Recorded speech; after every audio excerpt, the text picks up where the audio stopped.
सभी को नमस्कार, मेरा नाम अभिषेक है और आप देख रहे हैं 20 दिसंबर 2025 के इम्पोर्टेंट करंट अफेयर्स को जो आने वाले सभी प्रतियोगी परीक्षाओं के लिए इम्पोर्टेंट है। चलिए शुरुआत करते हैं अपने आज के करंट अफेयर के साथ जहां पर इंडिया और ओमान के बीच में सिपा हुआ है। आइए समझेंगे एफटीए सिपा क्या होता है, पूरे डिटेल में जानेंगे, ओमान के स्ट्रेटेजिक लोकेशन को भी जानेंगे। सबसे पहले देखते हैं ओमान के स्ट्रेटेजिक लोकेशंस में जो ओमान सी और अरेबियन सी से जुड़ा हुआ है, भारत के वेस्ट में दिखाई देने वाला कंट्री। अब इसको मैप में देख लीजिए आप देखेंगे कि गल्फ ऑफ ओमान से नज़दीक है ओमान और ओमान मस्कट इसकी राजधानी है। आप देखिए पर्शियन गल्फ और जो गल्फ ऑफ ओमान दिया हुआ है, इसको जोड़ने वाला जो संधि है इसे हम स्ट्रेट ऑफ हॉर्मुज़ कहते हैं। चलिए अब आगे बढ़ते हैं और देखते हैं क्या है न्यूज़ आपके बारे में। लेकिन उससे पहले ओमान की राजधानी मस्कट है, करेंसी रियाल है और सुल्तान का नाम है हैथम बिन तारिक और क्राउन प्रिंस है थैजीन बिन हैथम है। चलिए अब जानते हैं कि एफटीए होता क्या है। तो एफटीए का मतलब होता है फ्री ट्रेड एग्रीमेंट। 2 या 2 से अधिक कंट्रीज़ के बीच में ये एक बाइंडिंग ट्रीटी होता है जिसमें कि ट्रेड बैरियर्स को एलिमिनेट किया जाता है या फिर रिड्यूस किया जाता है। जैसे कि टैरिफ हो गया, इम्पोर्ट कोटाज़ हो गए, ताकि जो क्रॉस बॉर्डर ट्रेड है गुड्स और सर्विसेज़ के क्षेत्र में उसको इनकरेज किया जा सके।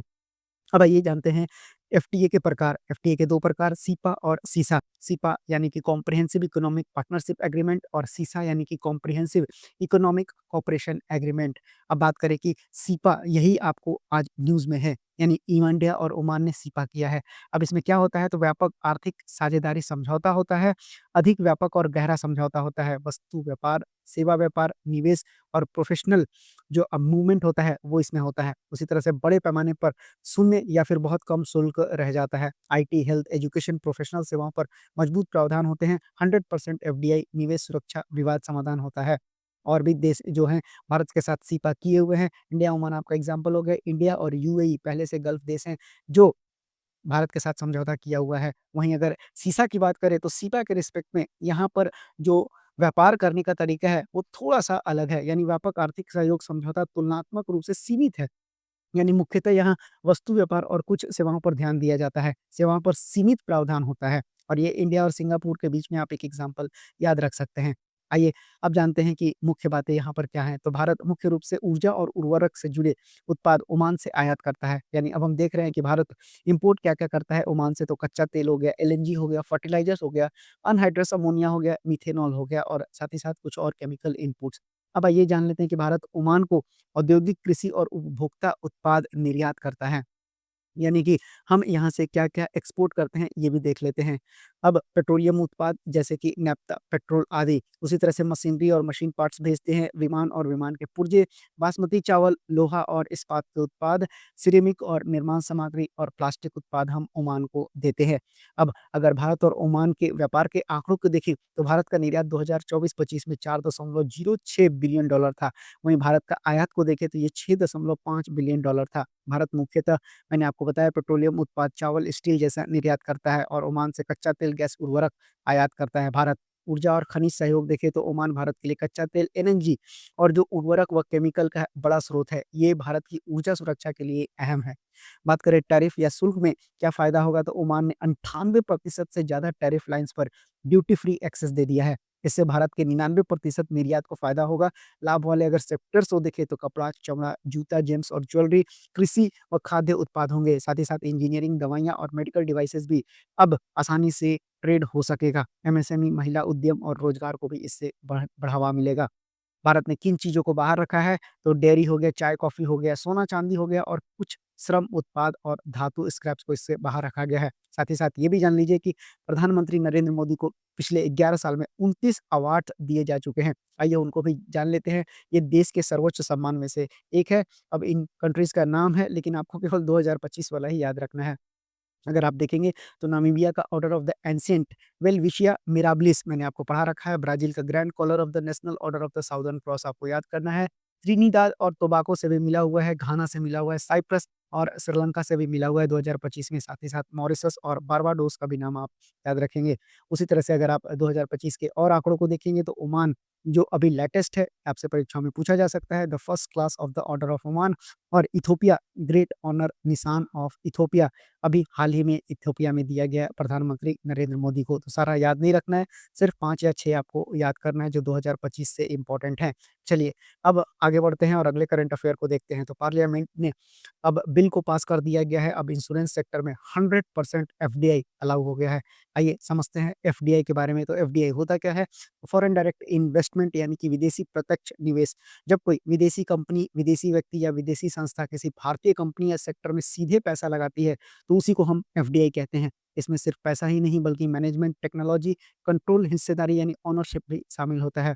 बात करें एफपीआई क्या होता है और एफडीआई में अंतर क्या होता है, तो मैंने आपको बता दिया है। एफडीआई एफपीआई पढ़ लेते हैं।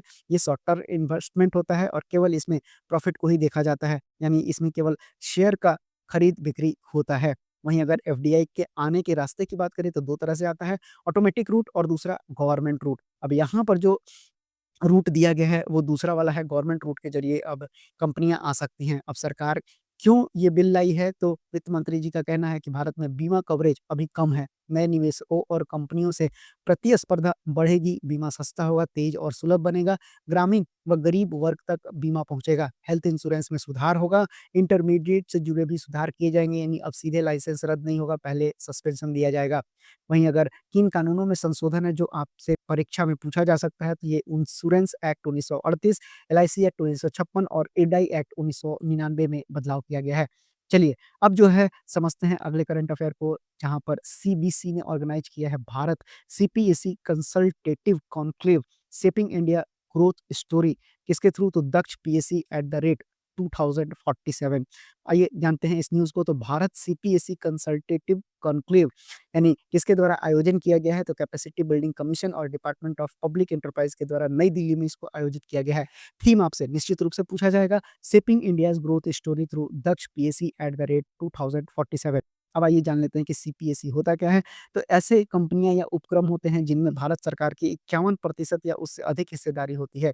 इनका स्वामित्व और नियंत्रण केंद्र सरकार के पास होता है। अब सीपीएसई जो है किन क्षेत्रों में काम करती है, मैं आपको बार-बार पढ़ाते रहता हूँ। एनर्जी हो गया, तेल व गैस हो गया, इस्पात, कोयला, बैंकिंग व बीमा, दूरसंचार और आधार संरोच ढांचा। उसी तरह से इसके उदाहरण देखिए तो ओएनजीसी, सेल, भेल, गेल ये सारे एग्ज़ाम्पल हैं। तो अब भारत जो सीपीएसई कंसल्टेटिव कॉन्क्लेव है, इसका उद्देश्य है मिशन कर्मयोगी के तहत सीपीएसई में लीडरशिप, गवर्नेंस और ह्यूमन कैपिटल क्षमता को सशक्त करना ताकि विकसित भारत 2047 का लक्ष्य पूरा किया जा सके। आइए बढ़ते हैं अपने अगले करंट अफेयर की ओर। लेकिन विकसित भारत 2047 क्या है? मैंने आपको कई बार समझा रखा हुआ है, फिर से समझा देता हूँ। 2047 में भारत के 100 साल पूरे होने वाले हैं, तो भारत चाहता है कि उसमें डेवलप्ड नेशन के अंतर्गत आ जाए। चलिए बढ़ते हैं अगले न्यूज़ पर, जहाँ पर आईआईटी बॉम्बे पार्टनर किया है वर्ट्यू, ताकि डेवलप किया जा सके AI data centre cooling solution को। आपको पहले पता होना चाहिए कि जो एआई के डेटा सेंटर्स हैं, वो कितना बिजली खपत करते हैं, उससे निकलने वाली गर्मी के लिए फिर मशीनों को कूल करने की कितना आवश्यकता पड़ती है, इसको जान लीजिए। तो वन लाइनर सवाल आपको समझ में आ जाएगा कि ये क्यों बना हुआ क्वेश्चन है। तो आपको वन लाइनर तो केवल यही याद रखना है कि आईआईटी बॉम्बे ने वर्तु के साथ पार्टनर किया है एआई डेटा सेंटर के लिए, लेकिन समझिए इसके पीछे के साइंस को।